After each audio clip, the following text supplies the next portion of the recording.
কোমরে ব্যথা খুব কমন একটি সমস্যার নাম।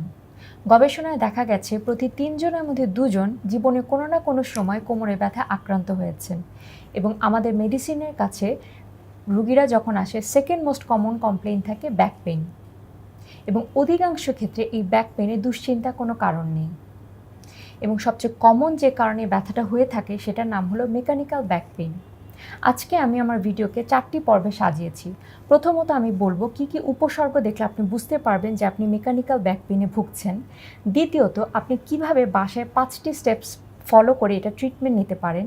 তৃতীয়ত কী ৫টি স্টেপ ফলো করে আপনি এই ব্যথাটা প্রতিরোধ করতে পারেন এবং লাস্টলি কোমর ব্যথার সাথে কী কী উপসর্গ থাকলে আপনি ডক্টরের সাথে খুবই জলদি পরামর্শ করবেন। প্রথমে আসি মেকানিক্যাল ব্যাক পেইনের উপসর্গগুলো নিয়ে। এটি মূলত ৫টি উপসর্গ আছে। প্রথম হলো এই ব্যথাটি হঠাৎ করে শুরু হয় এবং ঝুঁকে অথবা ওজনের ভারী কিছু জিনিস উঠানোর পর থেকে ব্যথাটা হঠাৎ করে শুরু হয়। ২ ব্যথাটা থাকে কোমরের নিচের অংশে অথবা পায়ের উপরের অংশে এবং ব্যথাটা কখনোই পায়ের হাঁটুর নিচ পর্যন্ত যায় না। ৩ ব্যথাটা যখন হয় তখন দেখা যায় আপনি যখন কাজকর্ম করবেন তার সাথে সাথে ব্যথাটা বাড়ে এবং রেস্ট নিলে ব্যথাটা কমে যায়। ৪ ব্যথাটা মাঝে মাঝেই হয়, আমরা এটাকে বলি রিকারেন্ট পেইন এবং গবেষণায় দেখা গেছে আপনার একটা পেইন এপিসোড হওয়ার পরে ৪০% পসিবিলিটি আছে ৬ মাসের মধ্যে আপনার আরেকটি এপিসোড হওয়ার।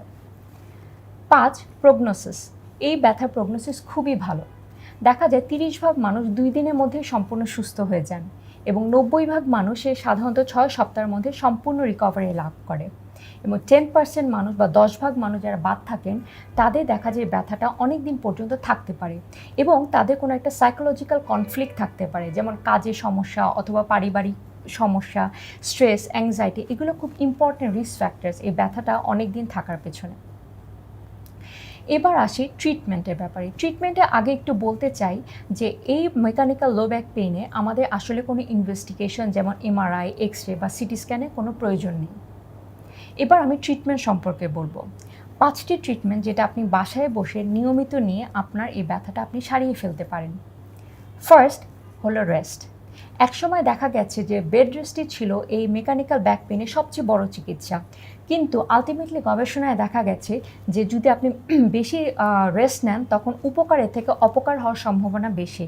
এজন্য আমরা পেশেন্টদের বলি ব্যথাটা কিছুটা কন্ট্রোলে আসলে যত তাড়াতাড়ি সম্ভব আপনি আপনার রেগুলার কার্যক্রমে ফেরত যাবেন।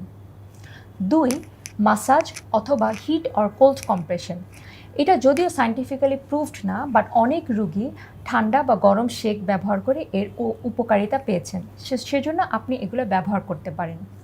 ৩ কোনো লাম্বার সাপোর্ট অথবা ট্র্যাকশন, এটাও খুব অল্প কিছু ছোট ছোট স্টাডিতে এটার উপকারিতা পাওয়া গেছে, সো আপনি এগুলো হেল্প নিতে পারেন। ৪ ওষুধ। আমরা সাধারণত ২ ধরনের ওষুধ দিয়ে থাকি। এক হলো ব্যথানাশক ওষুধ, আপনি প্যারাসিটামল খাবেন। প্যারাসিটামলে ব্যথা না কমলে আপনি একটু স্ট্রং পেইন কিলার খাবেন, যেমন আইবুপ্রোফেন অথবা ইন্ডোমেথাসিন। তবে এখানে বলে রাখা প্রয়োজন, আপনি যদি ডায়াবেটিস, কিডনি সমস্যা, হাঁপানির রোগ অথবা অন্য কোনো অসুখ থেকে থাকে তাহলে ডাক্তারের সাথে কথা বলেই এই স্ট্রং পেইন কিলারগুলো খাবেন। এই ব্যথানাশক ওষুধ ছাড়া আমরা আরেকটা ওষুধ দিই, সেটা হলো মাসল রিল্যাক্সেন্ট। কারণ এই ব্যাক পেইন যখন হয় তখন দেখা যায় আমাদের কোমরের মাংসগুলো শক্ত হয়ে থাকে, সো মাসল রিল্যাক্সেন্ট দিলে ব্যথাটা কিছুটা কমে যায়। ৫ হলো ফিজিক্যাল থেরাপি। আপনার ব্যথাটা যদি ৬ সপ্তাহের বেশি হয় তখন আমরা কিছু রশ্মি অথবা স্পেশাল কিছু ট্রিটমেন্টের মাধ্যমে এটা চিকিৎসা দিয়ে থাকি। তখন আমরা কোনো ফিজিওথেরাপিস্ট বা ফিজিক্যাল মেডিসিন স্পেশালিস্টের হেল্প নিয়ে থাকি।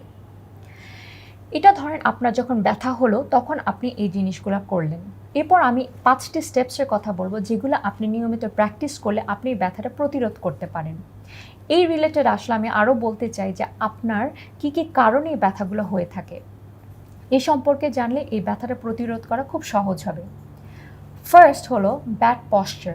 আজকাল দেখা যায় আমরা অনেকেই অনেকক্ষণ ধরে কম্পিউটারে অথবা ফোনে কাজ করে থাকি অথবা অনেকটা সময় সোফায় বসে অথবা শুয়ে টিভি দেখি। এতে হয় কি আমরা অনেক সময় কুঁজো হয়ে থাকি, যার জন্য আমাদের পিঠে চাপ পড়ে। এই পশ্চারটা আমাদের চেঞ্জ করতে হবে। আমরা যখন বসে কাজ করব তখন আমরা জানি সোজা হয়ে বসি, দরকার হলে পিছনে কিছুটা সাপোর্ট দিয়ে বসতে পারি এবং অনেকক্ষণ না বসে একটু গ্যাপ দিয়ে, যেমন কিছুক্ষণ কাজ করলেন আবার উঠে হাঁটলেন আবার বসলেন, এভাবে জানি আমরা গ্যাপ দিয়ে কাজগুলো করি। ২ সামনে বা পিছনে অতিরিক্ত ঝুঁকে কোনো কাজ করবেন না, কারণ এক্ষেত্রে আমাদের পিঠের মাংসের উপর চাপ প্রয়োগ হয়। 3. Proper weight lifting technique.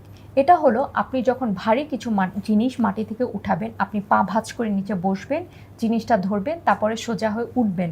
এতে করে পায়ের উপর চাপ পড়বে, কিন্তু আপনার পিঠের মাংসের উপর চাপ প্রয়োগ হবে না। 4.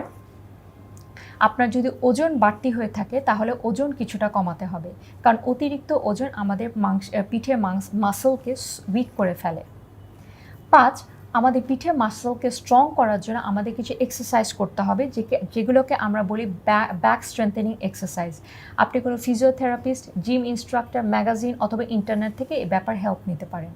আপনি যদি এই 5টি স্টেপ রেগুলার ফলো করেন তাহলে আপনি লো ব্যাক পেইন থেকে, রিকারেন্ট এপিসোড থেকে অবশ্যই মুক্তি পাবেন। এবার আমি কিছু উপসর্গের কথা বলবো, যেগুলো আপনার খুব মনোযোগ দিয়ে খেয়াল করতে হবে। এগুলোকে আমরা বলি হচ্ছে রেড ফ্ল্যাগ সাইন। আপনার ব্যাক পেইনের সাথে এই সমস্যাগুলো যদি থাকে তাহলে অবশ্যই ডাক্তারের সাথে কথা বলে নেবেন। এগুলো কি? 1 নম্বর হলো আপনার ব্যথাটা কোনোভাবেই সারছে না এবং দিনে দিনে ব্যথাটা বেড়ে চলেছে এবং এমন একটা পর্যায়ে গেছে যে আপনার রাতে ঘুমও হ্যাম্পার্ড হচ্ছে ব্যথার জন্য। 2. আপনার কোনো ট্রমার হিস্ট্রি আছে, যেমন পিঠে কখনো ব্যথা পেয়েছেন অথবা অ্যাক্সিডেন্ট হয়েছে, এরপর ব্যথাটা শুরু হলো। 3. আপনার বয়স যদি 20 বছরের নিচে অথবা 55 বছর বয়সে উপরে হয় যখন এই ব্যথাটা শুরু হলো। 4. ব্যথার সাথে সাথে আপনার এক পা অথবা 2 পা দিন দিন অবশ হয়ে যাচ্ছে অথবা মাংস শুকিয়ে যাচ্ছে, এগুলো একটা ওয়ার্নিং সাইন। 5. আপনার যে গোপনাঙ্গ আছে সেখানে আপনি অবশ অনুভূতি ফিল করছেন অথবা আপনার পেশাব আটকিয়ে গেল অথবা মলদ্বারে কন্ট্রোল হারিয়ে ফেলেন, এগুলো আমাদের একটা ওয়ার্নিং সাইন। 6. আপনি যদি ক্যান্সারের রোগী অথবা অনেক দিন ধরে স্টেরয়েড খাচ্ছেন অথবা হাড় ক্ষয়জনিত সমস্যায় ভুগছেন তাহলে অবশ্যই ডাক্তারের সাথে কথা বলে নেবেন। এছাড়াও আরও কিছু সিমটমস আমাদের খুব খেয়াল করতে হবে। যদি আপনার ব্যাক পেইনের সাথে জ্বর অথবা ওজন কমে যাওয়া অথবা অতিরিক্ত ঘাম হচ্ছে, এই ধরনের সমস্যা থেকে থাকে। আমরা ব্যাক পেইন সম্পর্কে মোটামুটি একটা আইডিয়া পেলাম যে সবচেয়ে কমন ব্যাক পেইন কী কারণে হয়ে থাকে এবং কিভাবে এর পরিত্রাণ পাওয়া যায়। এই ভিডিওটার উদ্দেশ্য হলো আপনি যাতে এই ব্যাপারে সচেতন হতে পারেন, আপনি এই ব্যথাটাকে প্রতিরোধ করতে পারেন এবং কখন ডাক্তারের সাথে সাহায্য নেবে সেই ব্যাপারে আপনার সম্পূর্ণ আইডিয়া থাকে। আজ এ পর্যন্তই, ধন্যবাদ।